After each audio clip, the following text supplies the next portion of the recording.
But it was one of these serendipitous, out of the blue first contacts, if you will. And Yeah. you can't plan these things. What kind of stuff were you guys studying at Skinwalker? Oh, no, Skinwalker is actually a subset of NIDS now. Okay. So I don't know which one you want to, looking at the ranch or the... Let's look at the overall big picture. Okay. NIDS was formed to study two specific things. One was a continuation of consciousness, and the other was UFOs. And I had suggested to Bob, unsuccessfully, that you ought not be developing, subset organizations. And, first thing, he's an engineer by trade. First thing, he draws a box and says, we got this, and you got UFOs, and you got cattle mutilations, and you got abduction, right to the board.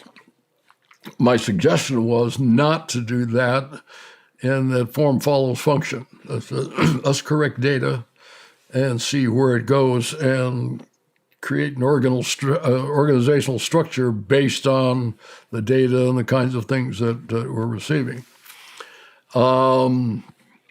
Put together, no doubt, a world-class board. One you wouldn't recognize. Ted Rockwell? I doubt that. He was Rickover's technical director. But very interested in these phenomena and that.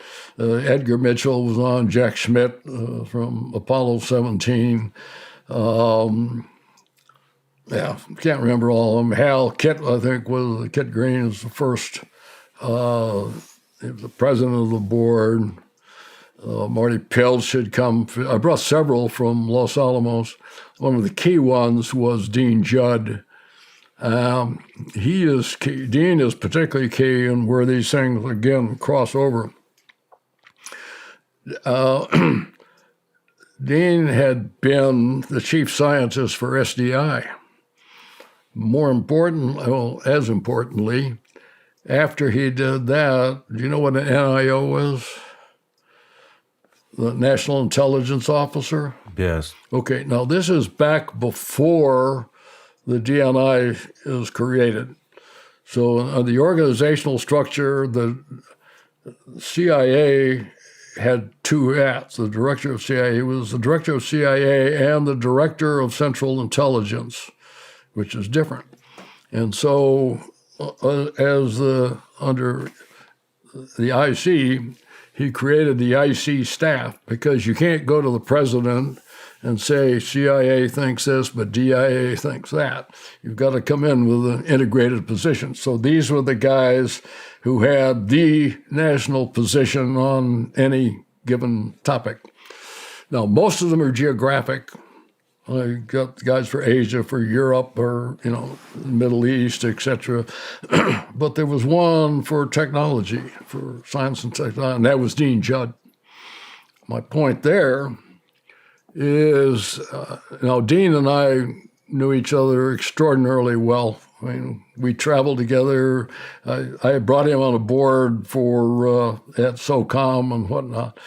And he's willing to work with Bob. Now, did not want his name out there. He used a different name in the public. He definitely did not know anything about any integral, ongoing program in there. But remember, he's the guy who's got to go to the president and say, here's what we know on all issues in space and whatnot.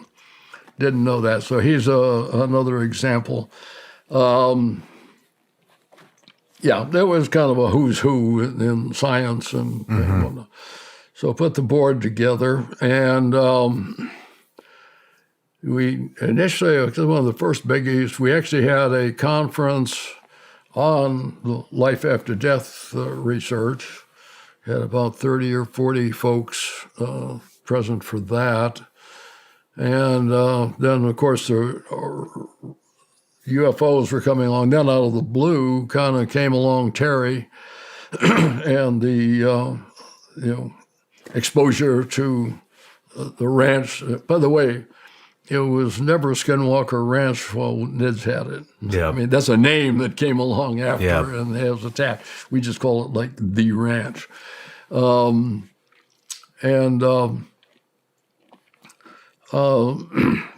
it was an opportunity that just emerged, and it got to be associated because of the number and complexity of the events that were happening. And then we heard Terry's story, and Frankie believed him. I think he's straight up and very honest. And bad things happening to his family, know why he sold. I mean, you can't blame him for that. And it was taking a lot of heat in the area. And so Bob just decided to buy the ranch, and then that kind of became a laboratory, if you will. You had a living lab, and we started studying and going up there. I said I was the one who spent the first night I was with him the day he bought the ranch, and spent the night there. And nothing. It does seem, and one of the questions that comes up is that certain people seem to be focal points for some of this and have more of the mystical experiences than others.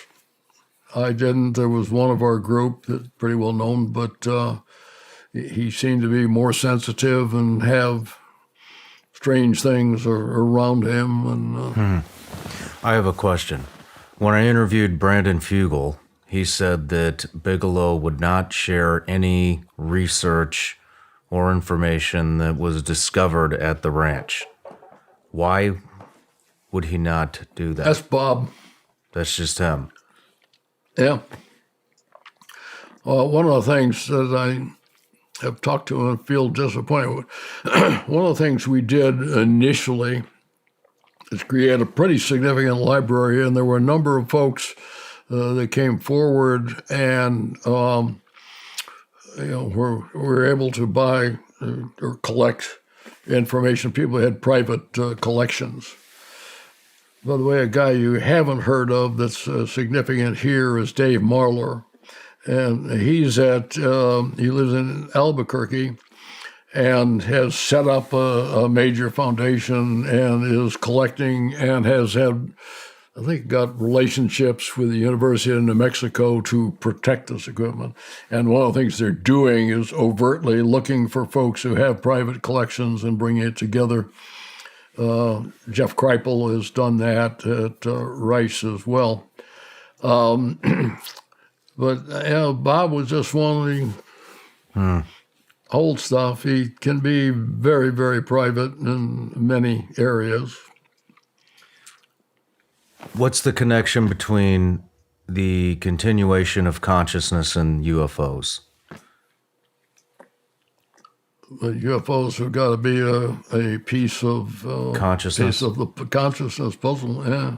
How As do you, I said, you've had now, as you know, particularly from Jacques, these go back millennia. Reports of some incident, but where you have all of these significant interactions and with UFOs, that's a relatively new wrinkle to interaction with other forms of non-sentient life or non-human sentient life. how do you, what kind of experiments do you do or research do you do when it comes to the continuation of consciousness? How do you study that? I'm not ready to discuss that right now because I think it's coming. Okay. I will tell you that's to be announced. But Okay. actually have a Zoom session on that on Sunday. All right. Roger that. But huge. And one of the problems that you have is if we're right on consciousness arriving and the complexity, and remember the PSP, precognitive sentient phenomena, how do you get ahead of that when it knows what you're going to do before you do it and determines what results you're going to get? How long did you guys study that?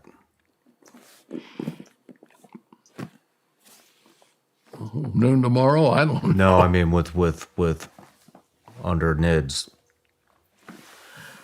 Tucson, this is literally evolving as we, Okay. yeah, I mean, this is, where I think it's headed, and there's too many loose pieces right now, and don't want to risk upsetting any of those.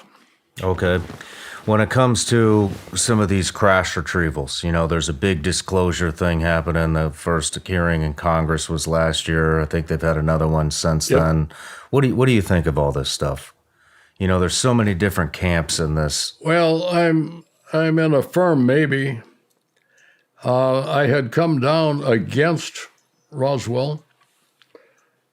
Having said that, until Grush came forward, and whether in a weaponized thing, that's one of the things they were talking about with me there. Has it changed? Because I was kind of a firm no. Now, Roswell happened, no doubt about that. My position was, I'm pretty sure it was ours. And, had the details to kind of support that. And from multiple sources. Conversely, after Grush came forward, and again, I know those key players as well, lose a friend, Chris Mellon, and did you know Jim Simovan? That's a name you'd want to know. Well, he's public now. I wouldn't have said anything, but he was the executive officer, director of CIA, and an abductee, where he'd had personal. It was one of the, like I say, when these things get convoluted. I'm at a conference, or actually a training session at what's the name? But anyway, they go around the room, who are you, blah, blah, blah. And I mentioned my name, he answers his, and we went on break, and he says, are you John Alexander? And I said, yeah, why? He says, well, I heard about you, and then mentions he's very senior CIA. And we go to lunch, and he tells us about the experience where he's living in Northern Virginia, and he wakes up, and he and his wife are outside, and have no idea how they got there. And there had been little beings in the room with them, and how do we get outside? And then there's physical stuff that happened and all that. And he's one that has come and said, believe Grush. Now, not what he told me before. Talked to Chris Mellon about it. And the problem is the data never all fit. I told you some of the pieces before. Guys like, if Grush is right, my take is this is absolutely illegal, what has been going on.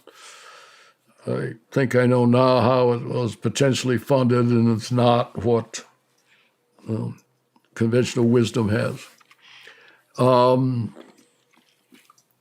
One of the things we didn't mention, and you hear all the time, mentions particularly the Skunk Works, which you got a Skunk Works patch over there. I knew Ben Rich, and we talked about this. I mean, we had meetings on this. Ben, when I was with him, had a shopping list. And I'll give you the name because when I was at the Seoul conference, I was standing in line, and this guy talks to me and said, where are you from? He said, oh, he's from the Skunk Works. He just retired from the Skunk Works. Oh, that's interesting. So he said, it turns out they have a list, and I asked, unfortunately, the guy has transitioned. But Sheffield was the guy that Ben gave me, and it said, Ben had a shopping list, I want the propulsion system, I want the cloaking system, I want the da-da-da, and looked out, and this runs very counter to a lot of the popular literature. And believe me, we had more than one discussion on this.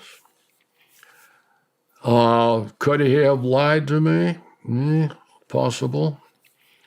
I think I mentioned before, we knew Edward Teller and had gone, when we were doing ATP, the Advanced Theoretical Physics, one of our suppositions was if 5 people are in the loop in Roswell, Teller's one of them.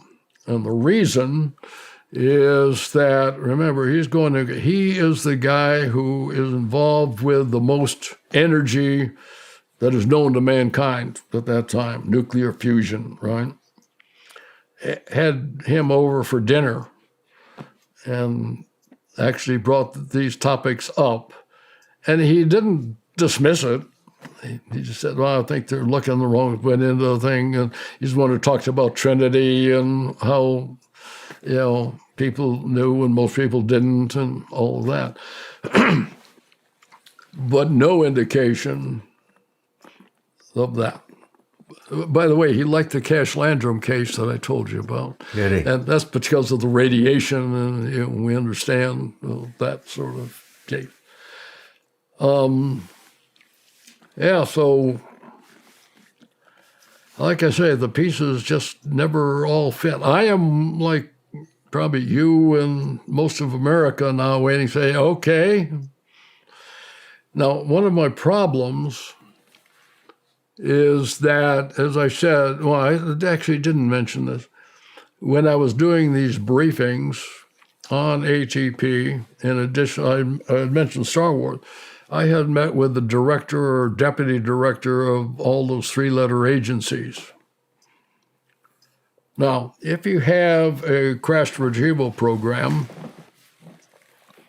you got to have a hell of a lot of people. You think about, my approach to all of this has been, okay, it's real.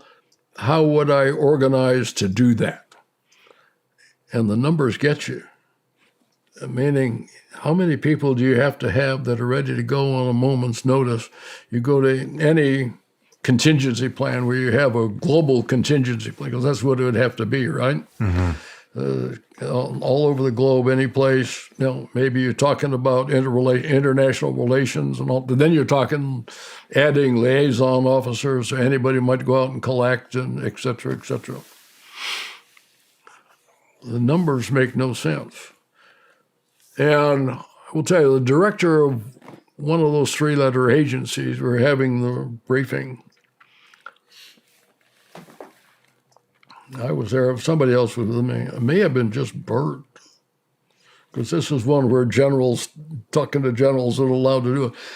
And so he goes, we don't do that. There's no requirement. If you understand how the intelligence community is driven by requirements, they collect against specific targets and that. B, I'll tell you about the ones I saw.